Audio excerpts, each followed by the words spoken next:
Today we're going to talk about how to calculate cash on cash return. Now, you just barely dove into understanding cash flow and how to look for rent, which is your income, how to subtract out all of your expenses and how to find those expenses and know what those are to ultimately equal your cash flow. So now we're going to take that number and I'm going to show you how to calculate cash on cash return.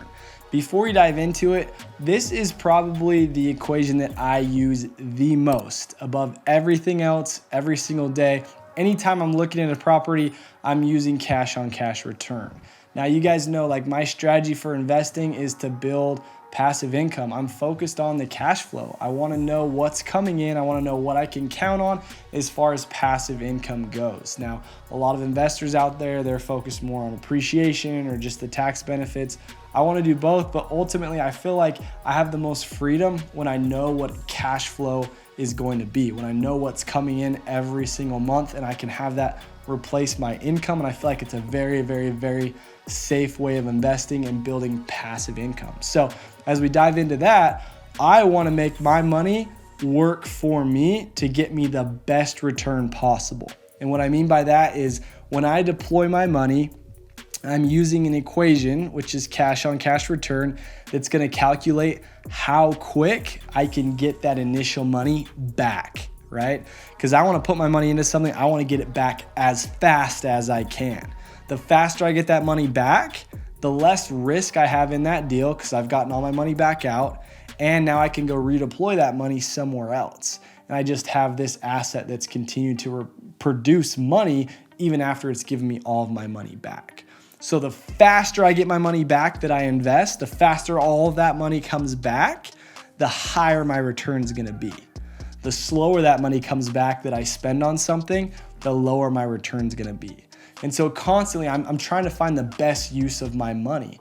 And so as we go through, I have a bunch of different coaching clients where I do one-on-one coaching with, and it always comes up. This always comes up because they'll ask about a deal. Hey, should I do this? And I'll say, well, what are the numbers on it? What's the cash on cash return on it? Should I do this deal or should I do this one?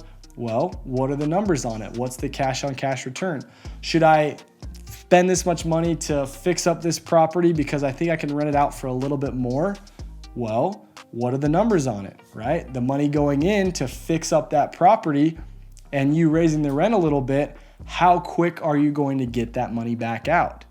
And if it's the number that you're looking for and it's the best use of your money, then great. If it's lower than the money that you're looking for and it's not the best use of your money, then no, you probably shouldn't spend the money there. You should probably deploy it and spend it elsewhere. Now, I'll show you guys exactly what I'm talking about as we dive into this. But first, going back to the equation, you want to be able to understand it. So we just got done calculating cash flow. Hopefully you feel super confident with it. Now what we want to do is we want to take our monthly cash flow and we want to find out what that is for the year, okay, after 12 months. So after 12 months, what does our cash flow look like? Maybe our cash flow for the year or for the month, let's just say it's $1,000 per month, okay? Obviously extremely simple. We want to know what that looks like for the year. So we're going to multiply this by 12 to give us obviously $12,000. So our cash flow for the year, our annual cash flow is $12,000. We want to take this number and divide it by our initial investment. Okay, because ultimately what cash on cash return is, it's a ratio between the money we invested and the money that we're getting back within that first year of investing our money. So for an example, let's just say in this scenario, we invested our money in a $200,000 home. Okay, it might be more in your area, it might be less in your area. It's just an example. So we took this $200,000 home. Let's just say we did an investment loan via the bank and they required us to come up with 20%. So 20% down on $200,000 is $40,000, right?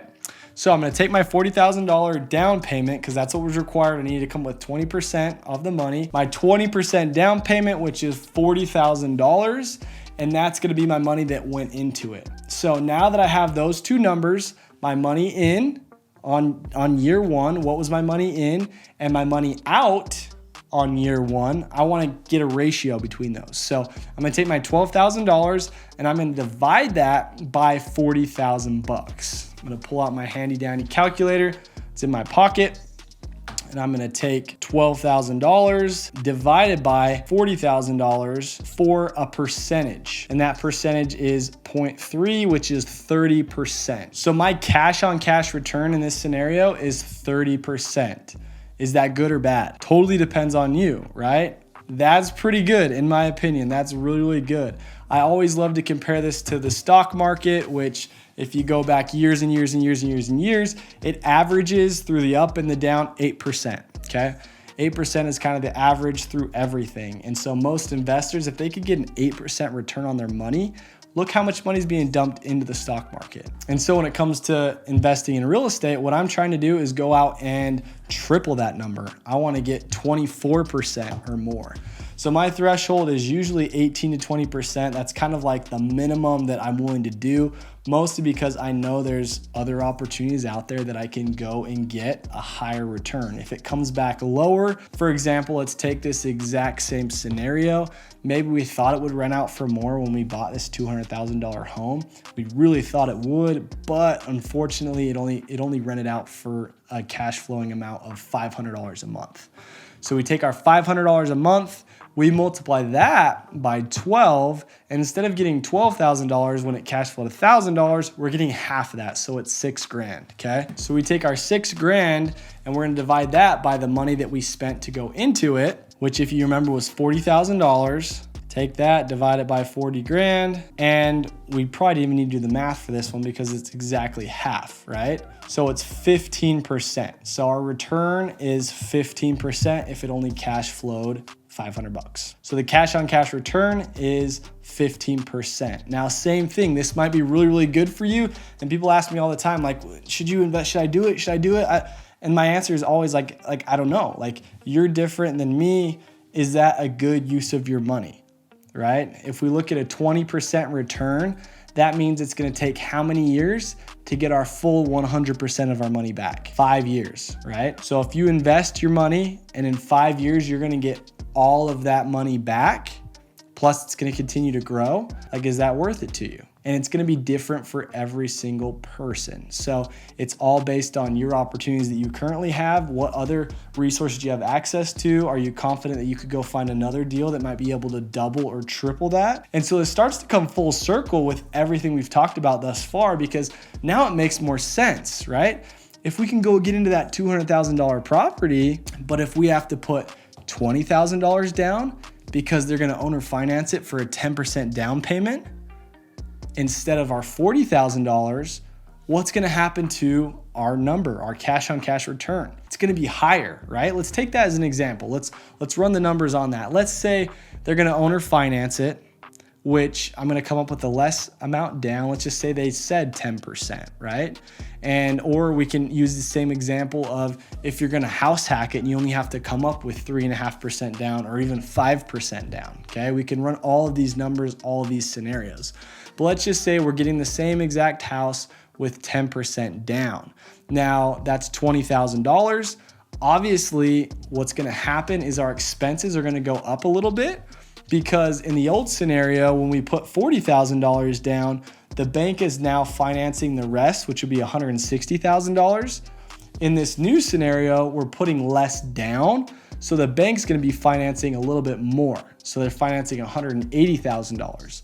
What that means is our payment's going to be a little bit higher, not a ton, but just a little bit, because over the course of 30 years, we have an extra $20,000 to make up for, which isn't going to be that much. So instead of cash flowing our normal $1,000 that we did in the beginning, now we're only going to cash flow, let's call it $850.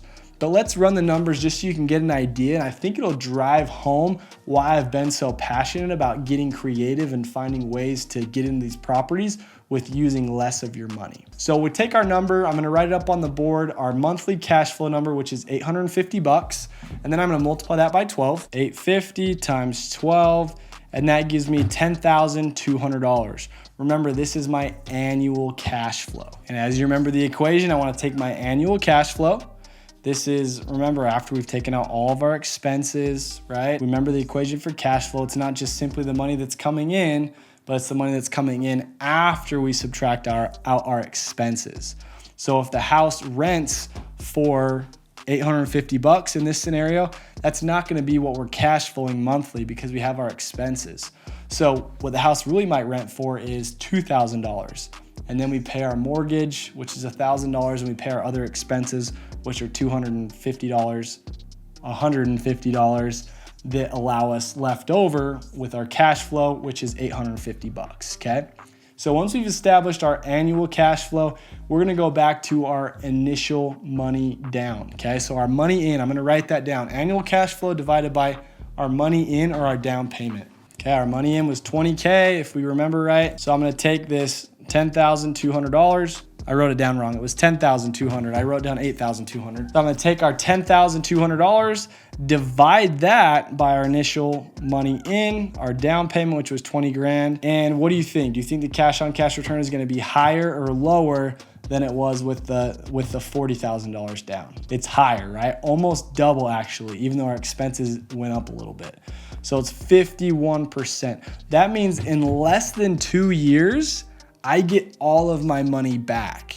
And for me, right, that's the name of the game. I want to get that back as fast as I can. Because if I get it back fast, I can redeploy it somewhere else and have it working for me again. I know I'm driving this point home. I'm overly driving it home, but it is so important you understand this.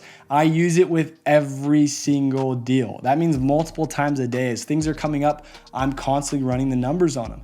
And if you can come across a deal where you run the numbers and all of a sudden, like your returns are 50, 60% cash on cash return, you probably shouldn't say no to that house. You definitely shouldn't say no to that house because you have investors that are willing to spend money, thousands and hundreds of thousands of dollars and millions of dollars for a 7, 8, 9% return on their money. So when it gets really fun and when we talk about partnering and how that works out, I'm gonna dive into how to calculate a return for a partner. If you had a partner involved and what that kind of looks like. So stay tuned for that. But before we dive into that, please, please, please understand this one. Go back, watch this video, take notes, because no matter what you're doing, what you're investing is, you need to understand cash on cash return. And if you can understand this, you're gonna know what a good investment looks like. Don't get distracted by the pretty lights and the nice house or the exterior, whatever, right? Don't get sold emotionally. This is the logical stuff. We say this all the time, right? I've said it how many times now? We wanna buy logically rather than emotionally. This is how you buy logically. You run the numbers. You understand how the numbers work. You run the numbers and you can buy logically and make a smart financial investment. And the better returns that you get, the more quality deals you're gonna have and the less quantity deals with low returns, and it's gonna help you so much. It's gonna build your income, your passive income that much quicker. And that's what we're all about. So after watching this, I hope you feel so much more confident when it comes to running the numbers and making smart, logical decisions. If you have any questions, go back, watch the video again. If you have to, reach out. We'll help make sure you understand this, Pat. And there you have it for calculating cash on cash return.